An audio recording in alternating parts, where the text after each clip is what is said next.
How are we supposed to fertilize these helpless little babies without overdoing it and sending them to an early grave potentially?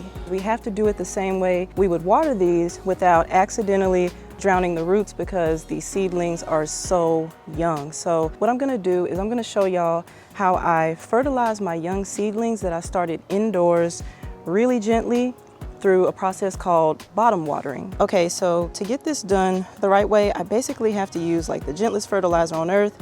So today I'm using Neptune Harvest, and this is a fish and seaweed fertilizer, and it's really gentle, y'all. It's a 2-3-1, so it's just 2% nitrogen, 3% phosphorus, and 1% potassium. So this works really well for seedlings. So if we turn it over to the back, we basically want to use the instructions for outdoor plants. But a key thing to understand here is that they are assuming that we have full adult plants, and we don't.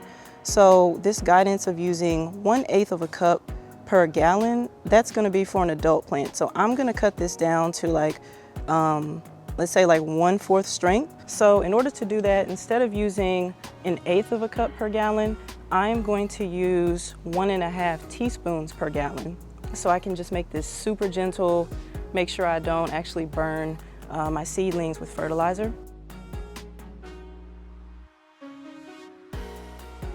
Turn the water on.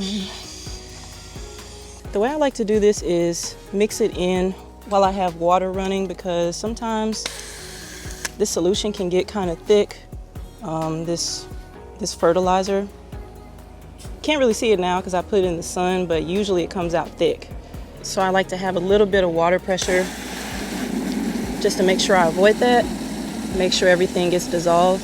I'll start by adding like half of the water. Then when I'm about halfway filled up with the water, I just pour in fertilizer. And then I told y'all I had to do 1.5, so do just a little bit more. Boom, that's it. Pour that in. Then let this water kind of mix it all in. Okay, so next I want to pour 1 inch of this fishy seaweed water into a really big bucket. And then from here, y'all, it's just as simple as putting these seed trays in the water and letting them sit there for as long as the top, like this level here, looks wet. If this top level looks wet, that means it's soaked all the way up to the top. So you got even coverage. And of course, just wanted to make sure I show this. I have holes at the bottom of this, so that's what bottom watering is all about. We got holes at the bottom, so all of this is gonna soak up real good. Usually I don't have enough space in here, so I have to do 2 rounds, but that's okay. And like I said, I'm gonna leave this for about 5 or so minutes, or however long it takes for the top of these to look wet. Just to let y'all know, by the way, these are collard green seedlings and broccoli seedlings. Don't ask me which is which, I've already forgotten, unfortunately. But yeah, I pretty much had 100% germination out the gate. And I got these seeds from True Leaf Market, and they actually have the germination rates on the packet, which I really like and gives me a little bit more confidence. So going forward, I'm getting all of my seeds from True Leaf Market, and if you want to get these exact same seeds, they will be in the description box. These leaves that y'all see right here is just the cotyledons. I call these like the seed leaves.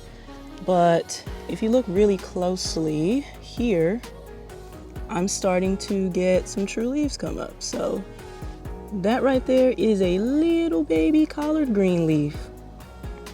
And so I'm probably gonna have to fertilize maybe like once a week, just to make sure that I'm giving these the nutrients they need. This is coconut coir. So this is seed starting mix made from the husk of a coconut, y'all. It holds moisture really well, but it has no nutrients whatsoever. So I have to fertilize and give it those nutrients, right? Every single week. I am just waiting for these babies to grow up, and then probably around late September, early October, transplant these to the garden and start to panic over like them surviving the weather. So I just want to show y'all what my coconut coir seed mix looks like now that I have let this sit for a little while. As you can see, the top is looking really moist, really shiny. So that is how we know this water is actually penetrating And yeah, I've left these in for about 5 minutes in the fish seaweed water, so we should be good to go. But this was a super quick video for anybody that's starting seeds indoors and they're preparing for winter and they're like, you know what? Am I supposed to be watering these the way I water mature plants?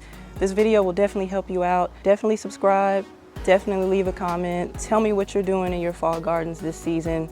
And until next time, happy gardening.